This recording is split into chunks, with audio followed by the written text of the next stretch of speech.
یہ چیز دیکھنی ہے. آج پھر اے ٹی ایف میں کہا 3 کانسٹیبل بھی تھی فیمیلز کہ یہ بھی آ رہی ہیں، اچھی بات ہے. اور وزیر اعلیٰ صاحب نے ایک اور چیز کی کہ A T F S O W اور سی ٹی ڈی ان کو ملا کے پہلے یہ الگ الگ تھی، اب ان کو مشترکہ طور پہ ضم کیا جائے گا. اس کے ساتھ انہوں نے کہا کہ ان کے ہم نے تنخواہیں بھی بڑھا دی ہیں، اور انہوں نے کہا کہ یہ ہمارا فخر ہیں پولیس بلوچستان کی، لیکن یہ جو فورسز ہیں یہ تو زیادہ ہی فخر ہیں، A T F S O W اور سی ٹی ڈی. تو میں نے اس وقت کہا تھا کہ پولیس کی یہ بات تو آپ کر رہے ہیں، آج جب بات ہوئی کہ بھائی بلوچستان میں یہ دہشت گردی ہے وغیرہ وغیرہ، تو آئی ایس پی آر نے کہا کہ ان کے لیے جس طرح محسن نقوی صاحب نے کہا کہ یہ تو ایک ایس ایچ او کی مار ہے، اسی طرح D I G I S P R صاحب نے کہا کہ ان کے لیے تو بہادر پولیس ہی بلوچستان کی کافی ہے، ایف سی یا فوج کی ضرورت ہی نہیں ہے.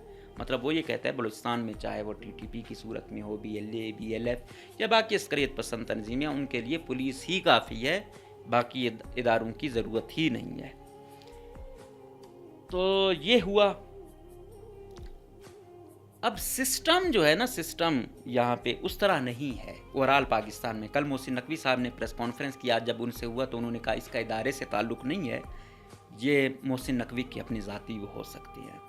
لیکن محسن نقوی صاحب پتہ نہیں کون سی پارٹی کے ہیں، کہاں سے آئے ہیں، اتنی مضبوط ان کو پوزیشن دی ہوئی ہے، یہ کہاں سے ملی ہے یہ تو عوام بخوبی آگاہ ہے. باقی کہہ رہے ہیں کہ شاید کوئی نیشنل گورنمنٹ کی جانب جایا جائے. اس وقت سہیل وڑائچ صاحب نے کالم لکھا تھا جہاں ہر طرف سے تردید آ گئی، پتہ نہیں کون کون سے القابات دیے گئے. تو ابھی میرے خیال میں وہ ان کی ویسے بھی محسن نقوی صاحب سے بڑا یاری دوستی والا تعلق ہے، تو انہوں نے کہیں نہ کہیں بھانپ لیا تھا کہ سچویشن اس طرح نہیں ہے. اور شاید شہباز شریف صاحب، یا کیونکہ جب وہ یہ کہہ رہا ہے کہ یہ سسٹم فیل ہو چکا ہے، 10 سال بعد بھی آپ لوگ یہی باتیں کر رہے ہوں گے، تو اس کا مطلب ہے یہ بالکل مسٹرسٹ یا ڈسٹرسٹ ہے حکومت پہ. اور وزیر اعظم صاحب پوچھ بھی نہیں سکتے کہ آپ میری کابینہ کے وزیر ہو، آپ نے یہ کیسے کہا. اس کا مطلب ہے وہ کہیں نہ کہیں وزیر اعظم صاحب کے لیے مشکلات ہیں، اور کہیں ایسا تو نہیں کہ نیشنل گورنمنٹ کی جانب جایا جائے یا ٹیکنوکریٹ سیٹ اپ پہ جایا جائے. تو پھر محسن نقوی صاحب کے کہتے ہیں کہ یہ جمہوریت کا میں بھی حامی ہوں، لیکن اس میں کیا یہ ایک ہی قسم ہے، اس کی 2-3 قسمیں اور بھی تو ہے نا، کہیں وہ پریزیڈنشیل سیٹ اپ یا کوئی اور. تو جو سمجھنے والے ہیں وہ سمجھ گئے کہ کیا کہنا چاہ رہے ہیں. اس کے ساتھ بلوچستان میں ابھی 2.5 سال مکمل ہونے کو ہیں، تو کوئی کہتا ہے وزیر اعلیٰ چینج ہوگا، کوئی کہتا ہے نہیں وزیر اعلیٰ چینج نہیں ہوگا، وزارتیں چینج ہوں گی. اس چیز کا فائدہ اٹھا کے نور محمد عمر صاحب نے کل ایک صحافی کو پہلے خبر بریک کروائی کہ بھائی وزارت سے استعفیٰ دے دیا، اور کل وہ باقاعدہ پریس کانفرنس کریں گے.